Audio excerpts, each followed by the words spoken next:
It didn't take long for Bourne to learn that she and the chairman were not going to see eye to eye.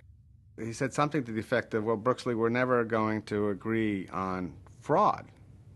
And she said, well, what do you mean? And he said, you probably think there should be rules against it. She said, well, yes, I do. He said, you know, I think the market will figure it out and take care of the fraudsters. The Alan Greenspan lunch, did it actually happen? Where he says... I'm not going to talk about it. I'm not going to talk about it on camera. Bourne is reluctant to speak about her meetings with Greenspan or others in the Clinton administration.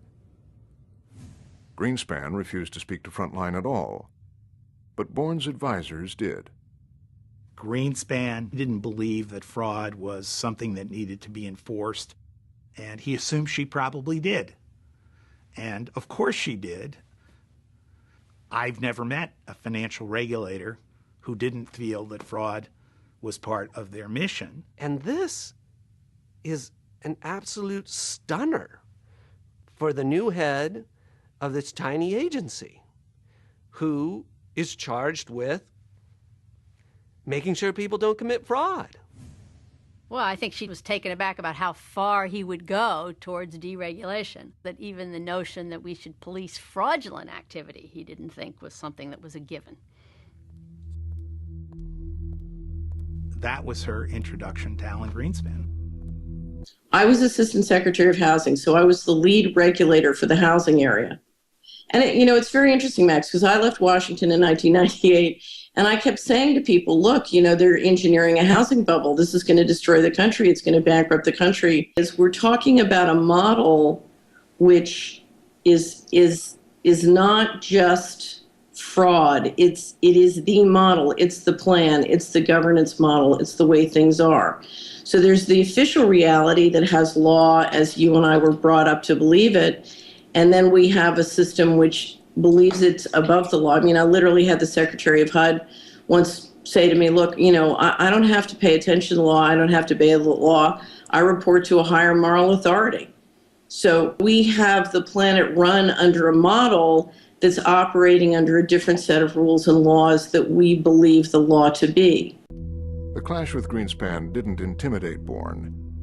She was determined that her agency would investigate fraud at the first opportunity. One area that caught her attention was a new and highly lucrative market, over-the-counter derivatives. She starts to realize that there's this whole world out there of what are called over-the-counter derivatives that are essentially unregulated. It's not even that they're unregulated, it's that the government doesn't even know what's going on. My staff began to say how big this was and how little information they had about it. On Wall Street, they described it as a black box. Only the parties involved in a deal knew what was happening. The derivatives market was a market that was not well understood, was growing rapidly, that had a few really smart, aggressive, innovative players. Derivatives, swaps, basically bets between companies and banks, laying off risk. Derivatives, in essence, are insurance policies that various players on Wall Street enter into to protect themselves from unforeseen calamities. It was a $27 trillion market, happening out of sight, inside a black box. We didn't truly know the dangers in the market because it was a dark market. There was no transparency. The conditions were very favorable for things to go wrong. As Bourne's investigators learned, there was also plenty of room for old-fashioned fraud. There's this major scandal at Bankers Trust where they have taken two of their customers, Procter & Gamble and Gibson greeting cards, to the cleaners with these complex over-the-counter derivative products. Dealings in derivatives sold by Bankers Trust. Procter & Gamble claim they've lost millions of dollars from derivative deals arranged by Bankers Trust. In 1993, Bankers Trust, one of the largest banks in the country at the time, had sold derivatives to Procter & Gamble. Procter & Gamble sued Bankers Trust, claiming that they had been sold products that they didn't really understand and that blew up in their face. The lawsuit set the stage for a stunning revelation. Bankers Trust employees took advantage of the fact that derivatives were too complicated to understand. It opened a window onto what was really going on in the derivatives market. As part of the case, Procter & Gamble discovered secret audio tape recordings of telephone calls among Bankers Trust brokers.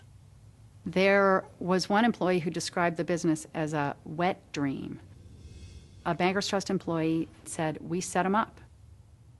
They had taped phone calls from people inside Bankers Trust who were sort of chuckling, saying, "Ha, these idiots really think that this is in their best interest, but it's not. We're probably going to end up cleaning their clocks on these contracts." It had all happened in secret. Even this blatant scam might never have been discovered by the government. The only way the CFTC found out about the Bankers Trust fraud was because Procter & Gamble and others filed suit.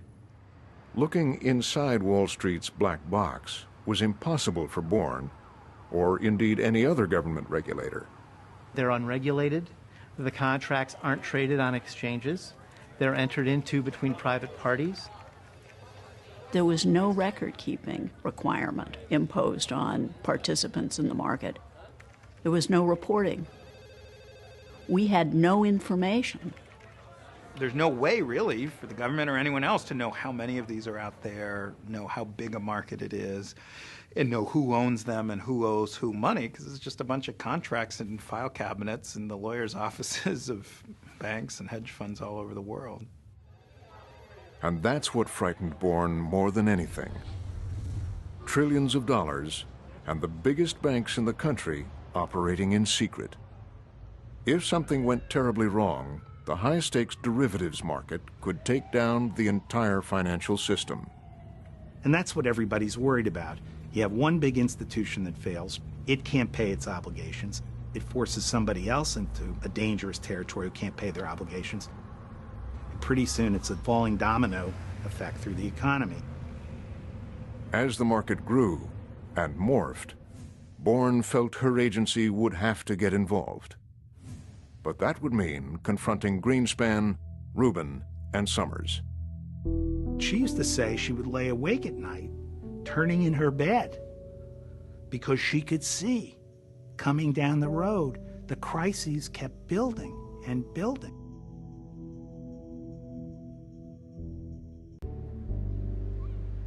But at Treasury, things were about to change. The carefully calibrated inner tranquility was being disturbed by a small tremor. It quickly made its way up to Robert Rubin. Brooksley Bourne was contemplating the regulation of OTC derivatives. The pushback is visceral and immediate. And that's one of the striking things about this. This was a job for Larry Summers. I walk into Brooksley's office one day. The blood is drained from her face. She's hanging up the telephone. She says to me, "That was Larry Summers." Larry basically reads her the riot act. He more or less tells her, my understanding is that you don't get it. He says you're going to cause the worst financial crisis since the end of World War II, that he has, my memory is, 13 bankers in his office who have informed him of this. Stop. Right away. No more. In Washington, they say the financial sector has 5 lobbyists for every congressman. Brooksley Bourne is stepping into the maw of the most well-oiled and highly financed lobby in the history of Washington, D.C. It's the financial lobby. Bankers just fall over themselves, calling Summers and Rubin and Greenspan and everybody, saying, "Get this lady off our backs." But the harder they pushed, the more interested Bourne became. They were totally opposed to it. That puzzled me. You know, what was it that was in this market that had to be hidden? Why did it have to be a completely dark market? So it made me very suspicious and troubled. Bourne's agency was legally independent. She reported to the president. Rubin had no authority over her. To stop her, he would call upon his allies who sat with him on a secretive council known as the President's Working Group. The President's Working Group was the most influential White House body on financial policy. It was called at the discretion of the Secretary of the Treasury. It was a committee handpicked by Bob Rubin, and it was a committee that he steered. Larry Summers attended. So did Alan Greenspan, and the chairman of the SEC, Arthur Levitt. Alan and Bob and I had known one another and away from government. I think we all liked one another and respected one another. By executive order, the head of the CFTC also attended the meetings. I didn't know Brooksley Born. I was told that she was irascible, difficult, stubborn, unreasonable. Rubin, Summers, and Greenspan had a great deal of faith in their own intellects. And I think that they were not welcoming of somebody who looked at the world different and was kind of abrasive. You know, they were used to dealing mainly with men and with people they knew. And here was someone they didn't really know. They didn't know that much about her. And to boot, she was a woman. So, you know, put it all together and you got somebody that you can kind of flick off with the back of your hand. At least they thought. As Rubin was quietly preparing the working group, Bourne was taking the first steps toward regulating OTC derivatives, designing a document known as a concept release. In response, Rubin acted, calling an emergency meeting of the working group. We're driven there, and we get out at the entrance to the Treasury, go up to the room. Everybody assembles. The secretary walks in. The meeting is called to order. And the subject of the meeting was to discuss the concept release, and the clear mission of it was to convince Brooksley that it shouldn't be issued. What's amazing is that Rubin and Greenspan said, no, you can't do that. We just can't have this. And it got pretty nasty pretty quickly.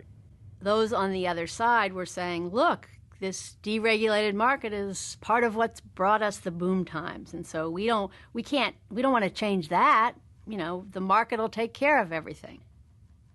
And we really don't need regulation of these. And in fact, it would be counterproductive. Each of the principals in turn, that is to say, Rubin, Greenspan, and Levitt, take their shot at telling Brooksley that she shouldn't do what she's doing. Rubin says to her, you don't have the legal authority to do this. And Brooksley said, oh, that's interesting. That's the first time I've ever heard that. All my lawyers at the CFTC have assured me that we have the exclusive jurisdiction to do this. Rubin was condescending toward her. He said he would get his lawyer in the department to help her understand the laws better, something like that. SEC Chairman Arthur Levitt had been personally lobbied to join the effort to shut Bourne down. This tight-knit group persuaded me that we really would face a situation of financial turmoil if we tried to undo these existing contracts. And then it was Alan Greenspan's turn. I happened to be sitting behind Brooksley and behind Greenspan. They're sitting next to each other. Greenspan turns to her, she turns to him. His face is red, and he's clearly quite upset. He was very adamant that this was a serious, serious mistake, that it caused untold damages to the financial services market, and that she should stop and not do this, that it was unwise and would cause tremendous damage. In a group of this kind, there will be a disparity in power, and it would take an extraordinarily outspoken, knowledgeable, pugnacious person to fight the losing battle against the titans who led that group. It's the education of Brooksley Born. They decided that, hey, she's not playing ball. We're going to teach her a lesson. And we're going to get this thing killed because we don't want it to happen. I see no evidence whatsoever to suggest that this is a troubled market, that fraud is rampant. The release has cast the shadow of regulatory uncertainty over a thriving market. The CFTC's action has and will bring, I believe, significant disruption to this important global market. It serves no useful purpose, hinders the efficiency of markets to enlarge. All the regulators there testifying, and all of them say this is a bad idea, this is a bad idea, this is a bad idea, this is a bad idea. And then she says this is a good idea, and the senators and congressmen just beat her over the head. I feel very strongly that we should not have one agency innovate in this area, and in doing so create very substantial financial problems. 90% of the members of Congress couldn't have told you what a derivative was. So all they knew was that these guys on Wall Street, some of whom make big campaign contributions, many of whom seem very smart, say if we do this, it'll screw up the economy. My question again is, what are you trying to protect? We're trying to protect the money of the American public, which is at risk in these markets. That summer of 1998, Bourne testified 4 times before hostile congressional committees. They were hearing from very respectable sources that there was no problem, and they chose to rely on those people. And I think that was understandable. I think it was unfortunate, but I think it was very understandable. She had no support anywhere. She wasn't a member. She had no political capital. She had no chance. As for Brooksley Bourne, without new regulations, she's offering another warning. I think we will have continuing danger from these markets, and that we will have repeats of the financial crisis. May differ in details, but there will be significant financial downturns and disasters attributed to this regulatory gap over and over until we learn from experience. Milton Friedman said, this is in January 2006, quote, "There is no other period of comparable length in which the Federal Reserve System has performed so well. It is more than a difference of degree, it approaches a difference of kind."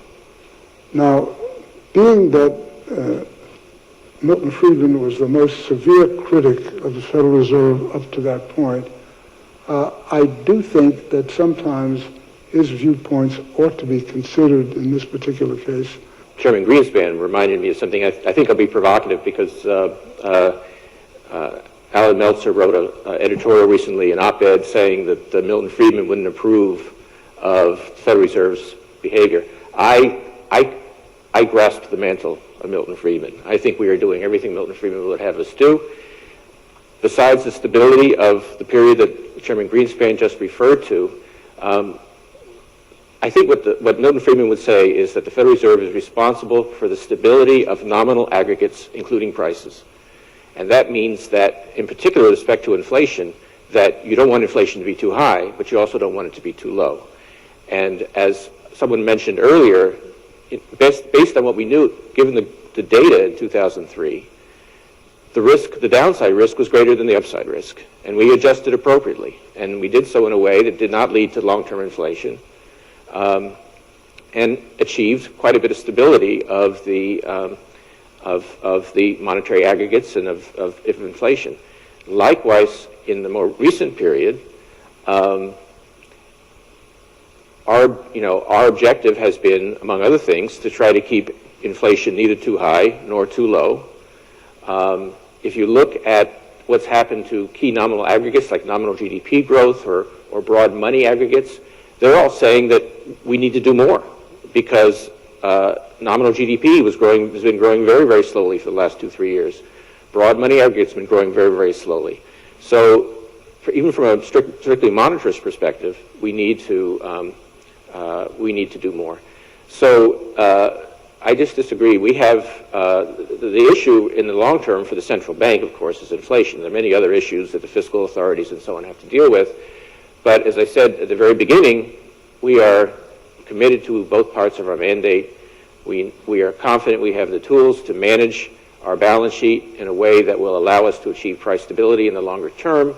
But what we're trying to achieve now, which is entirely consistent with monetary theory and practice, is stability of inflation and stability of monetary policy within an extraordinary circumstance, extraordinary context. But, you know, so I think we're considering both the long term and the short term.